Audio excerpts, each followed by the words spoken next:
saya ingin melanjutkan pembahasan penggunaan Microsoft Excel-nya untuk pembahasan penggunaan fungsi SUMIF ya. Nah, fungsi SUMIF digunakan untuk menjumlahkan suatu data ya dengan kriteria tertentu ya, dengan kriteria tertentu. Nah, SUMIF sebenarnya pengembangan daripada fungsi SUM, yaitu fungsi untuk menjumlahkan. Sebagai contoh, Anda mempunyai daftar sewa mobil, ada kolom nama penyewanya, ada merek mobil yang disewakannya, kemudian cabang perusahaan rental menyewakan mobilnya, kemudian nama sewa, tarif sewa. Nilai sewa ini diperoleh dari perkalian nama sewa kali tarif sewa tentunya, kemudian Anda salin ke bawah. Nah, kalau Anda hanya sekedar ingin mengetahui berapa sih pendapatan nilai sewa secara keseluruhan untuk seluruh merek mobil yang disewakan, dan dari seluruh cabang, Anda akan dapat dengan mudah menggunakan fungsi SUM, kurung buka, ya. Kemudian Anda sorotkan range yang akan Anda jumlahkan, ya, kurung tutup, kemudian enter. Total pendapatan nilai sewa untuk seluruh merek mobil dan seluruh cabang akan langsung diperoleh. Nah, seperti itu. Ini saya tutup, saya hapus ya. Nah, sekarang kalau misalkan saja saya mau menjumlahkan dengan kriteria tertentu, sebagai contoh saya ingin menghitung nilai sewa untuk merek Toyota saja di sini. Berapa nilai sewa untuk merek Toyota saja sehingga perusahaan dapat menyiapkan kendaraan dengan merek tertentu itu lebih banyak dibandingkan dengan kendaraan merek yang lain ya untuk pengembangan ke depannya. Nah, kebetulan pemilik perusahaan atau pimpinan ingin mengetahui berapa sih nilai sewa untuk merek Toyota saja. Nah, Anda dapat menggunakan fungsi SUMIF, yaitu menjumlahkan tetapi hanya yang merek Toyota saja. Nah, kalau Anda menggunakan fungsi SUMIF, penulisannya sebagai berikut. Sama dengan Anda tulis SUMIF kurung buka seperti ini. Anda lihat di dalam kurung ya, argumennya range ya, titik koma atau koma. Jadi tergantung regional setting dari komputer yang Anda gunakan, ya regional setting dari sistem operasi yang Anda gunakan, apakah default masih defaultnya memakai bahasa Inggris berarti koma, tapi kalau sudah regional settingnya Indonesia berarti titik koma. Jadi ada 3 argumen dalam SUMIF yaitu range, titik koma, kriteria, titik koma, SUMRange. Ya, range-nya adalah merek kendaraan yang akan Anda cari untuk dijumlahkan. Ya, jadi range-nya adalah merek kendaraan yang akan Anda cari ya untuk dijumlahkan. Atau kalau kita baca dari belakang di sini adalah saya ingin menjumlahkan nilai sewa ini dengan kriterianya yaitu Toyota ya untuk merek mobilnya ini. Berarti range-nya yang pertama Anda tentukan adalah ini. Ini loh range-nya akan Anda cari ya untuk dipakai sebagai dasar penjumlahan ya. Nah, kemudian titik koma, kriterianya apa? Kriterianya kan Toyota. Nah, Toyota karena teks, Anda boleh ketikkan memakai tanda petik 2, Toyota. Hati-hati, perusahaan Toyotanya harus sama yang Anda ketikkan di sini dengan Toyota yang ada dalam kolom merek mobil. Kemudian titik koma, range yang mau Anda jumlahkan, yang mau dicari untuk dijumlahkan apa? Kebetulan nilai sewa, Anda sorot nilai sewa. Seperti ini. Kemudian kurung tutup. Enter, maka akan diperoleh. Oh, ternyata ya nilai sewa untuk merek Toyota itu pendapatannya sebesar di sini. Ya, saya perbesar, terpotong. Oke. Nah, di sini ternyata pendapatannya adalah 17.625.000 rupiah. Berarti kalau kita hitung di sini secara manual, Toyota berarti 1.125.000 ditambah dengan 2.625 ditambah 4.500 ditambah 1.125 ditambah 1.125 ditambah 2.625 ditambah ini itu hasilnya pasti sekian. Kalau kita hitung manual ya kita coba hitung yang manual ya. SUM kurung buka saya Toyota ini ya koma ditambah Toyota berikutnya ini titik koma tambah ini titik koma tambah ini titik koma tambah ini titik koma tambah ini titik koma dan ditambah dengan ini titik koma tambah dengan yang terakhir itu kurung tutup enter tuh hasilnya betul ya itu kalau dihitung manual. Jadi kalau yang ini Anda hitungnya menggunakan SUMIF ya kalau saya tampilkan rumusnya sebagai berikut ini memakai SUMIF jadi sama dengan SUMIF Ini rank yang akan dipakai untuk pencarian merek kendaraannya, merek kendaraan atau merek mobilnya, kriterianya Toyota, dan nilai yang akan dijumlahkannya ada di rank ini.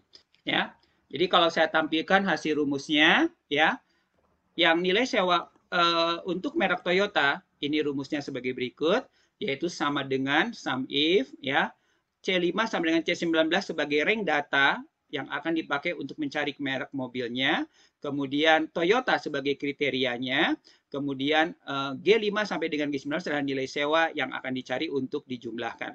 Ini kalau memakai sum if, sedangkan kalau Anda menggunakan fungsi sum biasa, berarti kan fungsi sama dengan sum, cari yang Toyota, ada di G5, Toyota berikutnya ada di G8, Toyota berikutnya ada di G10, Toyota berikutnya di G11, dan seterusnya. Kan itu relatif bukan hal yang mudah kalau jumlah datanya ribuan data. Itu kalau Anda bermaksud mencari nilai sewa untuk yang mereknya Toyota. Bagaimana kalau misalkan saya ingin mencari nilai sewa, ya, untuk misalkan saja cabang, ya, Cianjur, seperti ini. Saya ingin mencari nilai sewa untuk cabang Cianjur. Berarti di sini saya tulis sama dengan sum if kurung buka, ya, sum if kurung buka. Kemudian ranknya Anda sorotkannya bukan merek mobil, tetapi rank dari cabangnya yang ini. Titik koma, kriterianya di sini Cianjur. Kemudian tanda petik 2, titik koma. Kemudian yang akan kita hitung adalah nilai sewanya. Yang ini. Kurung tutup, enter. Ini loh hasilnya untuk nilai sewa yang pendapatan nilai sewa untuk cabang Cianjur. Kalau kita hitung manual sama dengan sum kurung buka, berarti yang Cianjur ini ditambah dengan ini, ditambah dengan ini, ditambah dengan ini, ditambah dengan ini kan. Oke. Nah, kurung tutup, enter. Tuh hasilnya sama. Nah, itu kalau Anda mau menghitung menggunakan fungsi sum if untuk satu kriteria tertentu, merek Toyota saja atau cabang Cianjur saja. Nah, untuk mempermudah Anda di dalam di dalam menggunakan rank, saya lebih senang rank yang sering digunakan di dalam fungsi itu diberi nama. Nah, cara memberi nama suatu rank yang sering digunakan di dalam fungsi itu caranya mudah. Ambil contoh, merek mobil area seluas ini sering digunakan. Maka area seluas itu Anda sorot dulu, Anda beri nama aja. Cara memberi namanya bawa ke sini. Setelah disorot, ya, dari C5 sampai dengan C19, Anda beri nama. Misalkan saya ketikkan di sini, di pojok ini ya, Anda ketikkan merek, enter. Maka ini namanya merek. Ya. Nah, kemudian cabang sering digunakan juga. Anda sorot area seluas ini, ya. Saya beri nama dengan nama cabang. Ya. Enter. Nah, sehingga kalau Anda perhatikan di sini ada dua yang sudah diberi nama, merek dan cabang. Ini merek tuh. Kemudian kalau saya pindahkan ke sini, ini cabang, ya kan? Kemudian nilai sewa sering digunakan. Saya sorot juga, misalkan saja saya beri nama nilai, ya, atau saya beri nama sewa gitu ya. Oke, saya beri nama sewa. Oke, sehingga Anda di sini ada 3 penamaan rank yang sudah Anda berikan. Ini untuk cabang, kemudian ini untuk merek, kemudian ini untuk sewa atau nilai sewa. Sehingga ketika Anda menulis rumus, ya, di posisi ini, Anda bisa sederhanakan tulisan rumusnya. Saya ulang, di sini tulisan rumusnya, saya pakai bold ya, biar kelihatan. Tulisan rumusnya berarti sama dengan sum if, kurung buka, berarti Anda ketikkan merek, titik koma, kriterianya adalah Toyota, di sini, ya, terpetik 2, kemudian titik koma, nilai yang akan kita hitung adalah sudah diberi nama dengan nama sewa, ya, saya beri nama sewa, kurung tutup. Nah, untuk range yang diberi nama itu jangan diberi tanda petik 2 karena itu adalah penamaan range. Jadi Anda cukup menulisnya sama dengan sum if dalam kurung, ya, dasar pencariannya ada di kolom merek dengan kriterianya Toyota, diarti tanda petik 2 karena teks, kemudian angka nilai yang akan dijumlahkannya ada di kolom sewa. Enter. Hasilnya sebagai berikut. Kan kalau Anda perhatikan ini rumusnya menjadi lebih simple gitu kan. karena Anda tidak usah mencari atau menyorot-nyorot ringnya. Nah, ring yang Anda yang sudah diberi nama, yaitu ring yang sudah Anda beri nama, yaitu merek, kemudian juga cabang, dan juga sewa, itu dapat digunakan di tab sheet yang lain, ya, di tab sheet yang lain asal dalam buku kerja yang sama. Nah, sekarang bagaimana kalau misalkan saya ingin mencoba menggunakan sum if dalam bentuk ditabelkan, ya, agar langsung dapat mengetahui di sini untuk nilai sewa, pendapatan nilai sewa dari merek mobil Toyota itu berapa, dari mobil Suzuki berapa, dari mobil Daihatsu berapa.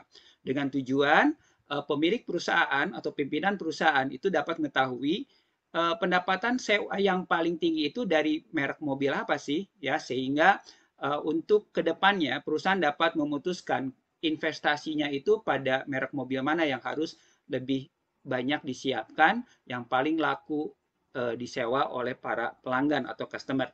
Nah, untuk menggunakan dalam tabel sama saja, berarti Anda simpan di sini, berarti mau menghitung nilai sewa untuk merek Toyota, Suzuki, Daihatsu. Nah, ditulisnya sini sama dengan sum if kurung buka, ada 3 argumen, rank, titik koma, kriteria, kemudian titik koma, sum rank, nilai yang akan dijumlahkannya. Rank-nya adalah, tadi kan sudah diberi nama, jadi Anda tidak usah menyorotkan lagi. Rank yang akan dipakai sebagai dasar pencariannya adalah merek. Anda ketikkan merek, titik koma. Nah, kriterianya masalahnya tidak diketikkan Toyota, Suzuki, atau Daihatsu, tapi langsung aja menggunakan alamat sel ini. Nah, alamat sel ini jangan diabsolutkan. Kenapa? Agar kalau saya salin ke bawah, dia turun menjadi I6, I7 gitu kan. Nah, kemudian titik koma, sum rank, yaitu kolom yang akan dipakai untuk dihitung, yaitu nilai sewa. Anda ketikkan sewa. Kurung tutup, enter. Hasilnya sama kan dengan ini kan? Ya. Jadi bedanya kalau yang ini dia memakai sel, ya. Kalau yang ini dia memakai sel. Ya, bedanya dia memakai sel di sini, ya. Nah, kalau sudah saya tinggal salin ke bawah. Dengan cara disalin ke bawah, maka akan langsung dapat diketahui di sini. Yang ini rumusnya yaitu sum if merek titik koma I5, yang ini sum if titik koma I6, dan yang ini sum if titik komanya adalah I7, yaitu kriterianya I7, ya.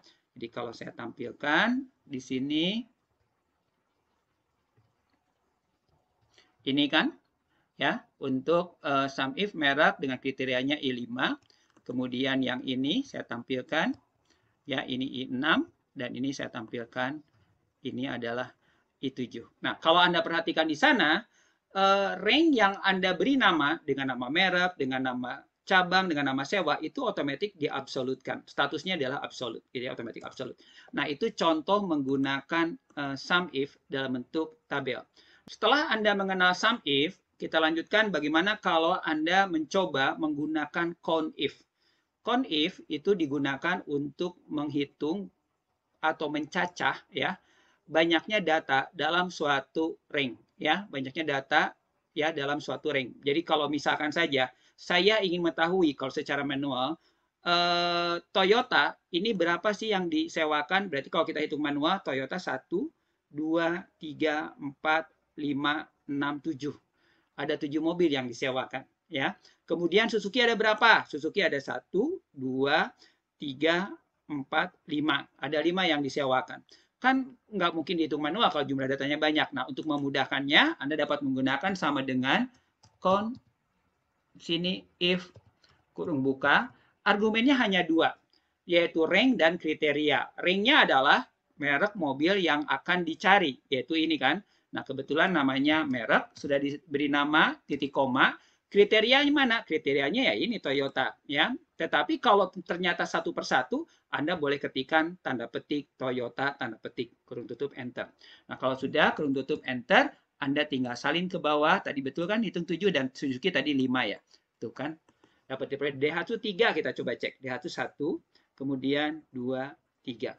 Ini ternyata hasil perhitungan count if untuk menghitung jumlah mobil yang disewakan selama kurun waktu tertentu. Ya, dengan cara seperti ini kita dapat mengetahui, oh ternyata pendapatan sewa perusahaan itu lebih banyak dari Toyota. Toyota paling populer, kemudian jumlah unit yang disewakannya aja jumlahnya ada 7. Sedangkan Suzuki ranking kedua itu ada 5 yang disewakan, dan Daihatsu ranking ketiga ada 3 yang berhasil disewakan dengan pendapatan sekian. Ya, nah itu contoh penggunaan sum if dan count if.